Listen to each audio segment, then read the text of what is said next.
What's going on, everybody? Wanted to just quickly talk a little bit about the addition of Kevin Pillar and what Sam Haggerty's path might be and why those guys have a shot to make this team, even though you could make a strong argument that from a position player standpoint, all the spots are spoken for. I don't necessarily think that's the case. So, the Rangers have to build a roster from a position player standpoint that can hit righties and lefties. Have a lineup that they feel good about against righties and a lineup that they feel good about against lefties. And it seems as if they're pretty well stacked against righties, but what about lefties? That's where there might be some need. Jock Peterson, for instance, he's one of baseball's best hitters when it comes to facing right-handed pitching, but he's had fewer than 60 plate appearances in each of the last 3 seasons against lefties. So unless the Rangers plan to utilize him differently, it doesn't seem like he's a primary option to be in the lineup against lefties.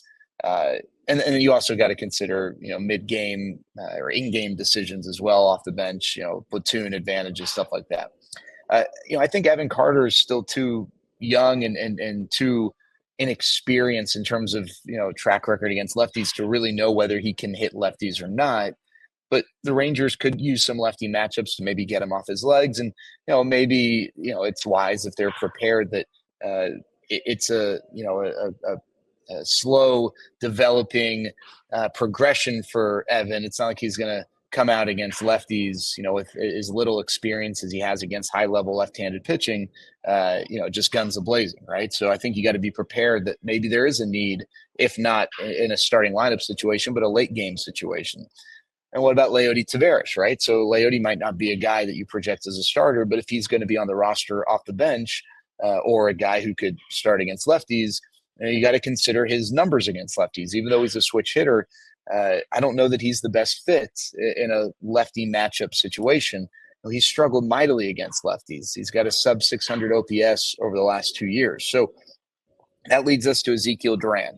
He's a right-handed hitter, right? Platoon advantage. In 2023, he crushed lefties, but he last year really struggled. He struggled all around, and he struggled all around as a non-everyday player, as an off-the-bench role player type. And, that would likely be his path here, right? It's not like Zeke would be getting everyday bats. And I think, you can make an argument that Zeke, much like a lot of young players who have a world of experience of this, don't tend to perform nearly as well when they are not everyday players. And so, I think you could make a case that, what is best for him is, to go to AAA and to get everyday plate appearances. So that would open up, again, potential need. So maybe it's Zeke, maybe Zeke's that guy. Maybe he's on the opening day roster. But if not, you got Kevin Pillar. All right. The Rangers recently signed him.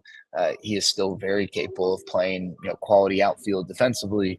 And, he's struggled against righties, but against lefties, he's been really good. Over his career, he's got an OPS a little bit under 800.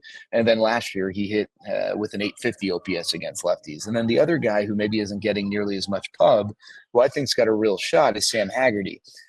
Sam Haggerty's coming off an Achilles injury, but prior to the injury, he ran well. He can play all 3 outfield spots, and he can play on both sides of the infield. So super utility in that regard. And while, he's really not much of a hitter against righties, in his career against lefties, he's got an 807 OPS. So Sam Haggerty and Kevin Pillar are 2 guys who I think could very well make this team and perhaps bump Ezekiel Duran to an everyday role in AAA. And maybe that helps Zeke get going so that when there is a need and Zeke can get more regular bats at the big league level, he'll be, rejoining the team with a little wind behind him. He's building up value and allowing the Rangers to have some more flexibility when it comes to conversations with other teams.